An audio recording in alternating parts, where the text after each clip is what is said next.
This is the video for the medium questions of the Test 4 review that do not require me to show you the screen.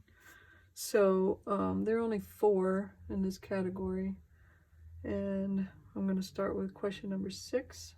So that had to do with a farmer and a neighbor. So the farmer has corn. He charges $250 per metric ton with a surcharge of $15. So they want you to write that equation, and they already have C equals. The cost is what? It's 250 for every metric ton. So we don't know how many metric tons, so we'll call that X. And then plus you're paying another $15. So that's what that looks like. 250X plus 15. The neighbor sells her corn for 250 a metric ton, which is the same. So that's 250X. But then she gives a rebate, so that's minus 10 that you're paying, like you're getting that money back. So those are the 2 equations, and then they want to know the amount of corn that makes the cost equal. So to know if it makes the cost equal, you would set these 2 equal to each other and try to solve them. So 250X plus 15 set equal to 250X minus 10. And what happens with these is, like if I try to move that X, I would subtract 250X from both sides, and I would get, that would cancel, I get 15 equals negative 10, which it does not. Like that does not make sense. So therefore you would say, no, these costs are never equal.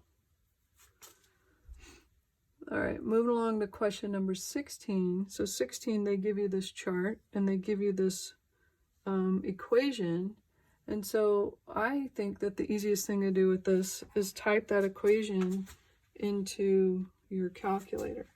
So if I have 9 times 1.9 to the x. Now I don't need to put this little dot for the times. I could go 9 and then put a parentheses, 1.9, close my parentheses, and then raise it to, and then x is the power I'm raising it to. So in this first one, I'm going to raise it to a 0.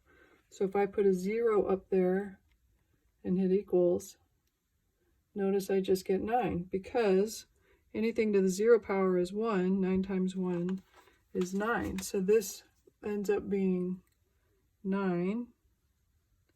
And then I can go back and replace my x with a 1. So all I need to do here is use my arrow keys to go back up, scroll over with the right arrow key till I get to the 0, and replace the 0 with a 1 and hit equals. And I get 17.1. So I'm hoping you can see this. There's kind of a glare. Okay, and then the last one, I'm going to make my x a 2. So again, I can go up with my arrow key, scroll over until I get to the 1, and then instead hit a 2 and hit enter. And my answer is 32.49. So that's really not too bad if you learn how to use your calculator. And then they want us to pick which graph that is. Well, as x is getting bigger, y is getting bigger. So this is increasing. So it can't be this one because that one's decreasing. Can't be this one because that one's decreasing. So these 2 are both going up to the right. But this guy, everything is down here. These are all negative numbers for y because I'm below the y-axis. And notice none of my y answers were negative. So it has to be the one that's above the y-axis and increasing. All right, so let's look at question 20. Question 20 asks us to find the height of this tree, and they create this triangle for us, a right triangle. So we would use Pythagorean theorem, which is a squared plus b squared equals c squared. Remember, the c always has to be the hypotenuse. So this guy has to be c. These 2 can be whatever, a or b. So let's just plug in 16 for a. So 16 squared plus my height squared equals 39 squared. So I can go ahead and square those first, or I can move them around first. Let's just go ahead and square them. That's what most people tend to do. So this is 256 plus h squared equals 39 squared is 1521. If I subtract 256 from both sides, I get h squared equals 1265. And then the last thing I would do is take the square root of both sides. Now normally if I'm taking the square root, I would do a plus or minus. However, this is a story problem and we would never measure the height of a tree in negative numbers. So I only need to take the positive. And if I take the square root of that, I get 35, rounded to 1 decimal place, I get 35.6 after taking the square root of 1265. Okay, and then finally I have question number 22. They want us to solve for k. So the first thing I would do is I would get rid of this. So how would I do that?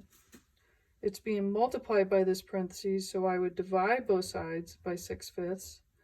But dividing by 6/5 is the same thing as multiplying by the reciprocal. So I end up getting 5/6c equals, and I no longer need the parentheses k minus 19. So that's a little shortcut. I mean, you can write it out to see what happens if I divide by a fraction, I times by a reciprocal. So I'm dividing by the fraction, means I times by a reciprocal. Or you can just memorize that little maneuver there, which makes it kind of nice.